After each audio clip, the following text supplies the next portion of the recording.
Daily. Taste the Daily. TVK chief నటుడు విజయ్ కు CBI నోటీసులు ఇచ్చింది. జనవరి 12న హాజరు కావాలని నోటీసులో పేర్కొంది. కరూరు తొక్కిసలాట ఘటనలో నోటీసులు ఇచ్చారు. ఢిల్లీ సిబిఐ ప్రధాన కార్యాలయంలో విజయ్ను విచారించే అవకాశం ఉంది. తమిళనాడులో త్వరలో అసెంబ్లీ ఎన్నికలు జరగనున్నాయి. ఎన్నికల ర్యాలీలో భాగంగా సెప్టెంబర్ 27, 2025లో కరూరులో బహిరంగ సభ జరిగింది. పెద్ద ఎత్తున ప్రజలు తరలి రావడంతో తొక్కిసలాట చోటు చేసుకుంది. ఈ ఘటనలో 44 మంది ప్రాణాలు కోల్పోయారు. ఈ ఘటన దేశవ్యాప్తంగా రాజకీయ ప్రకంపనలు సృష్టించింది. అనంతరం బాధిత కుటుంబాలకు విజయ్ ఆర్థిక సాయం అందించారు. ఇక కరూరు తొక్కిసలాట తర్వాత విజయ్ సభలపై తీవ్రమైన ఆంక్షలు విధిస్తున్నారు.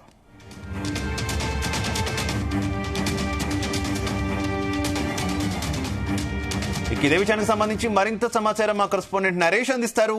నరేష్. Thank you Shiva. తమిళనాడు తలపతిగా ఉన్నటువంటి సూపర్ స్టార్ విజయ్ అయితే మాత్రం టీవీకే పార్టీ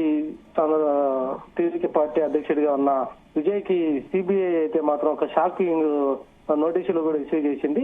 ఇది కూడా అంటే గత సంవత్సరం సెప్టెంబర్ 27 తేదీన అయితే మాత్రం కరూరులో నిర్వహించినటువంటి బహిరంగ సభ అయితే పెద్ద ఎత్తున ప్రజలు రావడంతో పాటు అక్కడ తొక్కిసలాట కూడా చోటు చేసుకుంది. ఆ తొక్కిసలాటలో దాదాపుగా 40 మంది చనిపోయినటువంటి అయితే మాత్రం ఘటన దీనిపైన అయితే పూర్తి వివరణ కూడా ఇవ్వాలనేసి అయితే కోరింది. దాని తర్వాత అయితే మాత్రం ఒక టీవీకే పార్టీ నిర్వహించేటువంటి అన్ని సభలకు గాని ర్యాలీలకు గాని భారీ బందోబస్తు ఏర్పాటు చేస్తూ ముందస్తుగా కూడా పర్మిషన్స్ తీసుకోవాలనేసి కొన్ని ఆంక్షలు కూడా విధించినటువంటి పరిస్థితి అయితే ఉంది.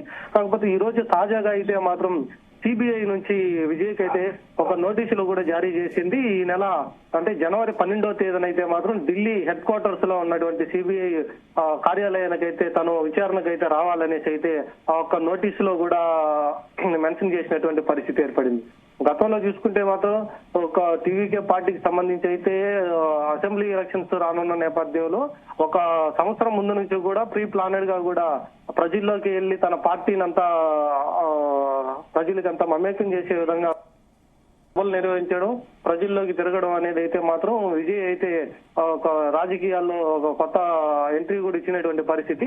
తన పార్టీ స్థాపించినప్పటి నుంచి కూడా ప్రజలకి దగ్గరగా ఉండే విధంగా అయితే మాత్రం తను ఎప్పుడు కూడా ఈ యొక్క కార్యక్రమాలు కూడా చేస్తున్న నేపథ్యంలో కరూరులో జరిగినటువంటి అంటే సెప్టెంబర్ 27వ తేదీన అయితే సాయంత్రం జరిగినటువంటి ఒక తొక్కిగా 41 మంది అయితే చనిపోయినటువంటి పరిస్థితి అయితే ఉంది. ఆ 40 మందికి కూడా తర్వాత టీవీకే పార్టీ అధినేత విజయ్ కూడా వాళ్ళకి ఎక్స్గ్రేషియా కూడా ప్రకటించారు. దాని తర్వాత తమిళనాడు ప్రభుత్వం దీనిపైన స్పందించి ప్రత్యేకమైనటువంటి సిట్టు బృందానం కూడా ఒక తొక్కిసలాట మీద కూడా విచారణకైతే ఆదేశాలు అయితే జారీ చేసింది. దాంట్లో ఒక టీవీకే పార్టీ అంటే విజయ్ వ్యక్తిగత పర్సనల్ సెక్రటరీగా ఉన్నటువంటి వారిపైన అలాగే ఆ నిర్వాహకుల పైన కూడా కేసు కూడా నమోదు చేశారు.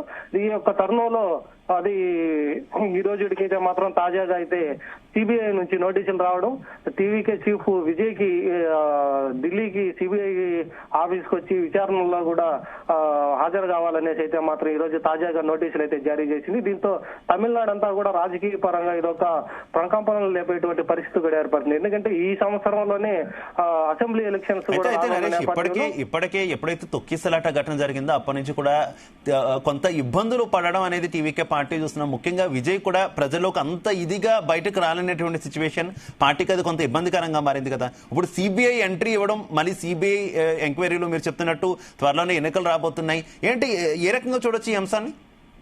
ఖచ్చితంగా శివ, ఎందుకంటే మొదట్లో అయితే ఈ యొక్క కరూరు ఘటన జరిగిన తర్వాత టీవీకే పార్టీకి సంబంధించి కూటమిలోకి రావాలనేసి కొంతమంది ఆహ్వానించారు.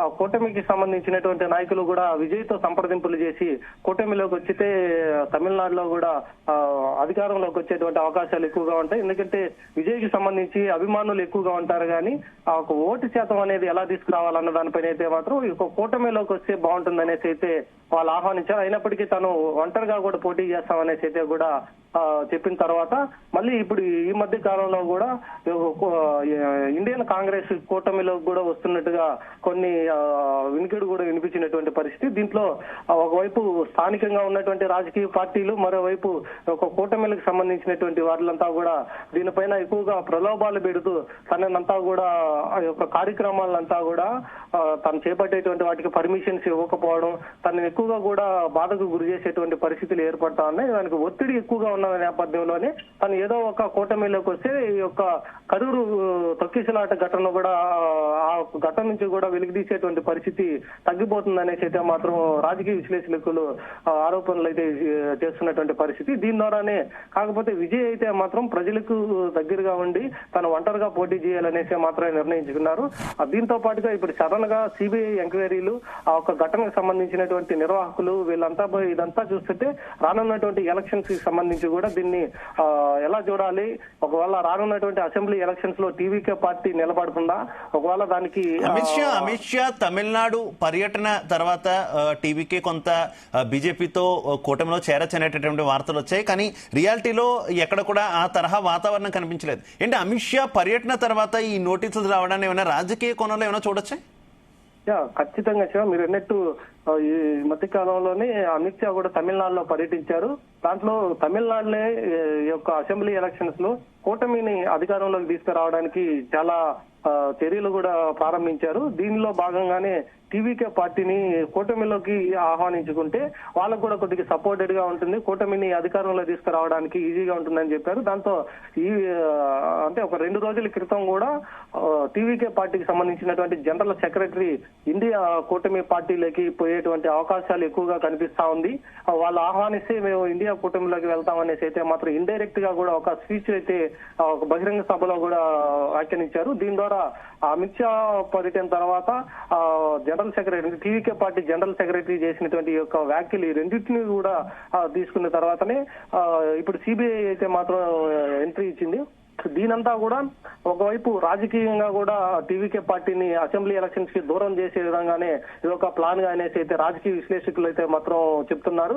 ఇంకొక వైపు ఏంటంటే గతంలో ఉన్నటువంటి రాజకీయ పార్టీలు కూడా ఇటువంటి ఘటనలు జరిగినప్పటికీ అయినప్పటికీ కూడా ఎలక్షన్స్ లో పోటీ చేసేటువంటి అవకాశాలు ఉన్నప్పటికీ కూడా టీవీకే పార్టీ కొత్తగా స్థాపించబడినటువంటి ఒక టీవీకే పార్టీకి విజయ్కి పెద్దగా రాజకీయ అవగాహన లేకపోవడం, తనకి ఇచ్చేటువంటి అంటే రాజకీయంగా కూడా తనకి సలహాలు ఇచ్చేటువంటి వారు కూడా పెద్దగా అనుభవం లేకపోవడంతోనే ఇటువంటి ఘటనలకి ఎలా ఎదుర్కోవాలి అన్న దానిపైన అయితే మాత్రం స్పష్టత కూడా రానున్నటువంటి పరిస్థితులు లేనందువల్లనే తమిళనాడులో కూడా ఎక్కువ గందరగోళం నిలబడింది. మరోవైపు ఏడీఎంకే డిఎంకే పార్టీలంతా కూడా వాళ్ళు సపరేట్ గా కూడా పోటీ చేస్తూనే వాళ్ళు అనధికారికంగా కూడా కూటమికి మరోవైపు కాంగ్రెస్ కి ఇంకొక వైపు కూడా సపోర్ట్ చేస్తూ స్థానిక రాజకీయ పార్టీలు అయితే మాత్రం అసెంబ్లీలో పోటీ చేయడానికి అయితే మొగ్గు చూపుతా ఉంది.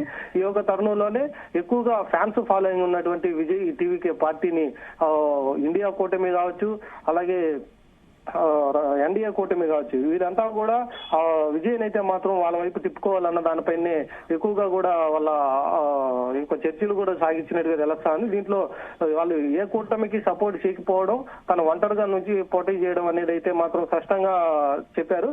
దాని తర్వాత ఏఐడిఎంకేకి సంబంధించినటువంటి కొంతమంది నేతలు కూడా విజయ్తో సంప్రదింపులు చేసిన తర్వాత తను కాదని చెప్పడంతో మళ్ళీ ఏఎండిఎంకేని పక్కన పెట్టిన తర్వాత డిఎంకే పార్టీ నేతలు కూడా తను సభలో వాళ్ళంతా కూడా ఎండగట్టినటువంటి స్పీచెస్ చాలా ఇచ్చారు. సో దీని తర్వాత స్థానిక రాజకీయ పార్టీలు తప్ప ఎన్డీఏ కూటమి కానీ అటువైపు ఇండియా కూటమి వైపు కూడా వెళ్లేటువంటి అవకాశాలు చాలా వరకు తగ్గిపోయింది. సో ఒంటరిగానే తను ఈసారి అసెంబ్లీ ఎలక్షన్స్ లో పోటీ చేయడానికి అయితే నిర్ణయించుకున్న తర్వాత సిబిఐ ఎంటర్ అయింది. దానికి ముందు కూడా కొంతమంది అంటే నిర్మలా సీతారామన్ కావచ్చు, మరోవైపు అమిత్ షా కూడా కావచ్చు, వీళ్ళంతా కూడా తమిళనాడు పర్యటనలు చేసిన తర్వాత టీవీకే పార్టీకి అయితే వచ్చి బిగించుకునింది అనేసి అయితే చెప్తా ఉన్నారు. ఎందుకంటే వీళ్ళకందరికీ ఇతను సపోర్ట్ చేయకుండా ఒంటరిగానే పోటీ చేయాలని నిర్ణయించుకున్న తర్వాత దీన్ని అనధికారికంగా కూడా ప్రకటించి రానున్నటువంటి అసెంబ్లీ ఎలక్షన్స్ కి దాన్ని అనర్హతకు కూడా వేసేటువంటి అవకాశాలు ఎక్కువగా కనిపిస్తా ఉంది. దీన్ని ఎలా ఎదుర్కొంటారో అన్న దానిపైన అయితే మాత్రం ఇప్పుడు ఒక ఉత్కంఠమైనటువంటి వాతావరణం అయితే తమిళనాడులో నెలకొనింది Shiva. Right, okay, thank you.